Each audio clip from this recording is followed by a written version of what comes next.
We're in mid-August of 2017, and I thought it'd be nice to do a video update of our 0.1 acre backyard garden.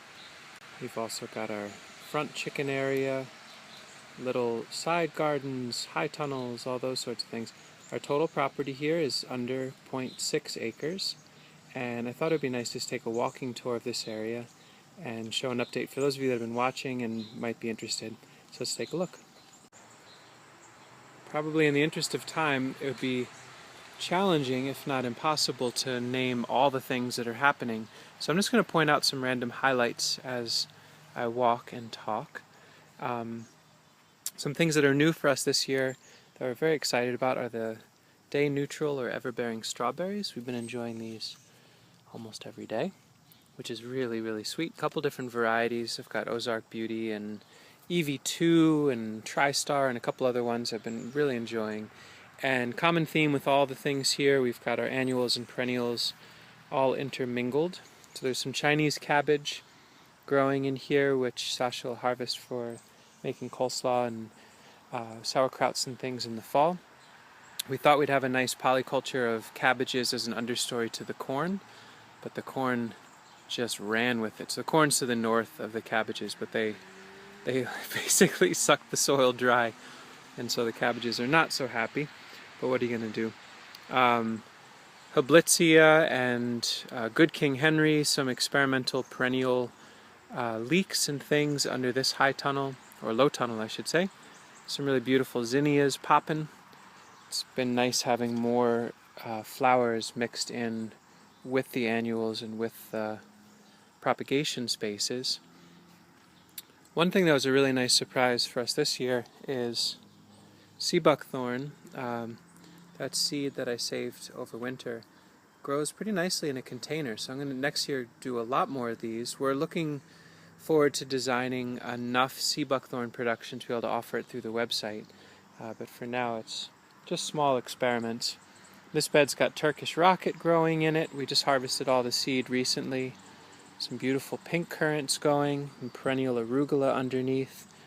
And then our annual lettuces, which we let most of our crops make seed if they choose to. The birds really love them, and then we save a lot of our seed. I'll make a video at some point of how we save seed. It's really, really simple. I'm sure it could be more complex and beautiful, but we do it in a simple way.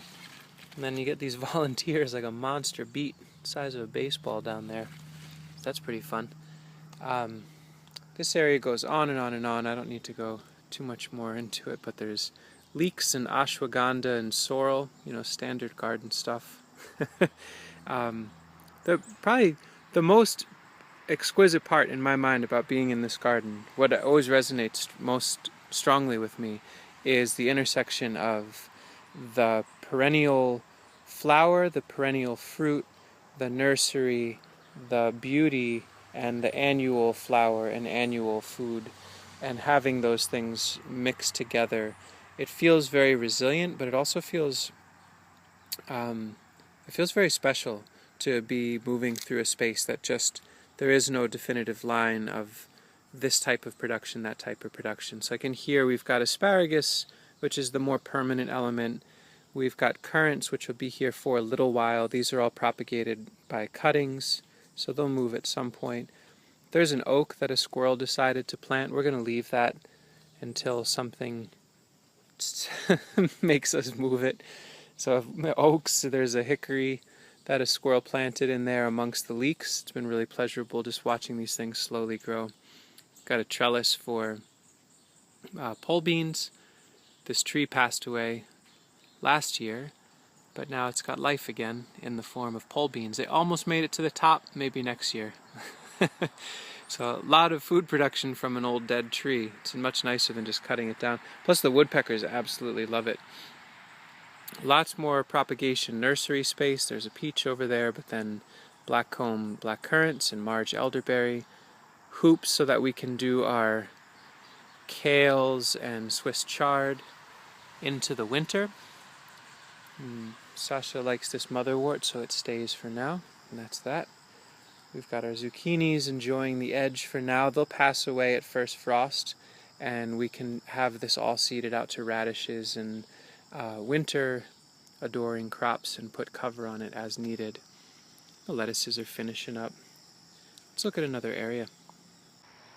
So this is what you see when you first walk into the garden. It's somewhat organized and also very chaotic, but I think that's how we love it. I think it's how. Sometimes we go back and forth, but this is the first year we're growing artichokes. Pretty iffy for New York State, but it looks like we can harvest some and cook them. We're trying to figure out when the right time is. Definitely not a staple crop for New York State, but it's a lot of fun to try new things each year. Yeah, bells of Ireland and more zinnia growing. The leeks growing in and amongst the strawberry. That seems to be a nice polyculture. The volunteer radish here or there we let come up. We've been using a lot of lettuce as garden edge plants just because you can cut them as they get into the pathway, and they're just so beautiful to have all that color and diversity.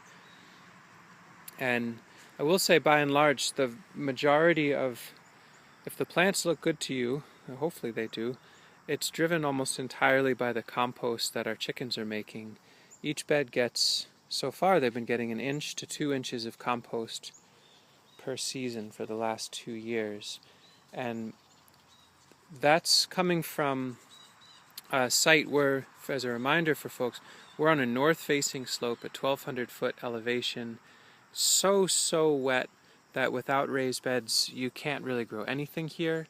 And so this compost the chickens are generating is really making it, it's like unlocking this garden as being a potential space to grow so much food. I mean, basically this area, this end of the garden was red osier dogwood, willows, and sopping wet grass a few years ago. And so by digging the pond here, which is now filled with cattails, it allows the water to go somewhere meaningful. So there's rice and cattails, and then it's flanked entirely with elderberry and blackcurrant cuttings, which also adore all the water, and it allows the soil to drain down a little bit so that other things can grow. This is a clean slate. Sasha will seed this out to her heart's desire in the next day or so, and we'll be moving more towards fall crops in that area. But then the nursery begins again, so some of the American persimmons we sell through the website are just being grown out in small clumps at first with an overstory of black currants to protect them. There's more strawberry and grape cultivars mixed with flowers and things throughout. And then one thing that we're quite excited about is a thing called perpetual leek. This is the first year we're growing it. We'll see how they overwinter. It's supposed to be a fully hardy to zone 4 or zone 5 perennial leek. So that's quite nice, growing with Nanking cherries and some grapes. You get the idea. It just goes on and on and on.